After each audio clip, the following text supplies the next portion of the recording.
नमस्कार व्यूअर्स, आप सबों का मेरे YouTube चैनल हरपन बंदा में स्वागत है।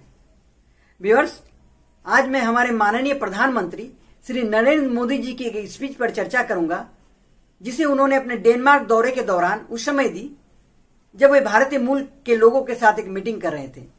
यूं तो यह वाकया थोड़ी पुरानी है, पर आज भी काफी प्रासंगिक है और मैं तो यूं कहूंगा यह हर समय के लिए फिट है।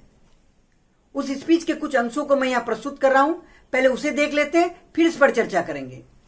लेकिन मेरा आपसे अनुरोध है कि आप इस वीडियो को अंत तक अवश्य देखें, ताकि ये जान सके कि क्यों हमारे वर्तमान प्रधानमंत्री इतने लोकप्रिय हैं और उसे देखते ही लोग मोदी मोदी के नारे क्यों लगाने लगते हैं। व्यूअर्स, अगर आपको मेरी प्रस्तुति, मेरा एनालिसिस अच्छी लगे तो प्लीज मेरे वीडियो को लाइक और शेयर कर दें और मेरे हौसले को बढ़ाने के लिए मेरे चैनल हरपन बंदा को सब्सक्राइब भी कर दें। तो आइए उस स्पीच के कुछ अंशों को देख लेते हैं। साथियों, जब मैं आपके बीच में आया हूं और मेरी डेनमार्क की पहली विजिट है, तो मैं आपसे कुछ मांग सकता हूं। मैं दुनिया में हमारे जितने देशवासी रहते हैं, दुनिया के किसी भी कोने में कहते हो, उनसे मेरा एक आग्रह है, आप कम से कम हर वर्ष 5 नॉन इंडियन फ्रेंड्स, इंडियन नहीं, 5 नॉन इंडियन फ्रेंड्स को हिंदुस्तान देखने के लिए भेजने का काम कर सकते हैं। अभी से टारगेट कीजिए, हाँ, इन 5 को तो मुझे हिंदुस्तान देखने के लिए भेजना है, और फिर उसको समझाइए। देखिए, हमारे यहाँ दक्षिण में ये है, तमिलनाडु में ये है, उड़ीसा में ये है, बंगाल में ये है, जाइए। आपको कल्पना है दोस्तों, आप दुनिया की कितनी बड़ी ताकत बन जाओगे। राजदूत तो एक होता है, राष्ट्रदूत लाखों की तादाद में होते हैं। तो देखा व्यूअर्स, कितना अलग सोचते हैं हमारे प्रधानमंत्री। अपने पूरे स्पीच के दौरान उन्होंने एक बार भी नहीं कहा कि आप अपने सामर्थ्य और साधन के हिसाब से देश की इकोनॉमी को बढ़ाने में अपना योगदान दें, या फिर जो अति सक्षम व्यक्ति है वह यहाँ आए और निवेश करे, ताकि हमारी इकोनॉमी मजबूत हो और रोजगार के अवसर भी पैदा हो। ना, उन्होंने ऐसा कुछ नहीं कहा। अगर ऐसा करते तो क्या होता?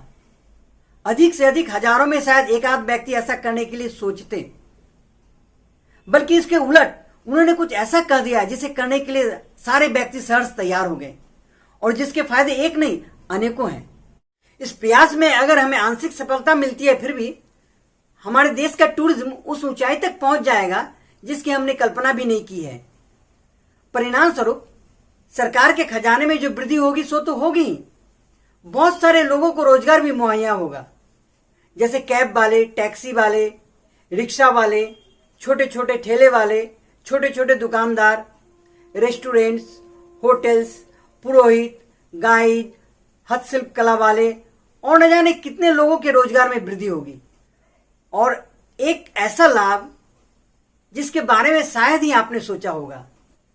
चलिए मैं बता देता हूं। ऐसा करके उन्होंने विदेश में रहने वाले भारतीयों के मन में देश प्रेम की भावना एक बार फिर से जगा दी। वह कैसे? ऐसा होता है ना कि रोज रोज के भागदौड़ में हम इतने व्यस्त हो जाते हैं, इतने उलझ जाते हैं कि हमें देश के बारे में सोचने का मौका ही नहीं मिलता। लेकिन जब अगर हम किसी को अपने देश के बारे में बताएंगे तो पहले खुद को उससे जोड़ना होगा, और ऐसा करने पर साइलेंट मोड में गया हुआ देश प्रेम फिर से एक्टिव मोड में आ जाएगा। क्यों, सही कहा ना मैंने? और अंत में विदेश में रहने वाले भारतीयों को राष्ट्रदूत का नाम देकर उनके कंधों पर बहुत बड़ी जिम्मेदारी डाल दी। जिम्मेदारी इसकी कि आप जहां भी रह रहे हो शांतिपूर्वक रहें। जिम्मेदारी इसकी कि आप जिस देश में भी रह रहे हो उस देश के कानून का पालन करें। जिम्मेदारी इसकी कि आपका व्यवहार ऐसा हो कि आपके देश का मान बढ़े, और आपके व्यवहार के कारण ही लोग आपके देश को देखने के लिए लालायित हो उठे। तो व्यूअर्स, आशा करता हूं वीडियो आपको अच्छी लगी हो और आप मेरे विचारों से सहमत होंगे। अगर कुछ चीजें जो मुझसे छूट गई हो, आप उसे कमेंट बॉक्स पर लिखकर भेज सकते हैं। तो आज इतना ही, मिलते हैं अगले वीडियो में। तब तक के लिए धन्यवाद।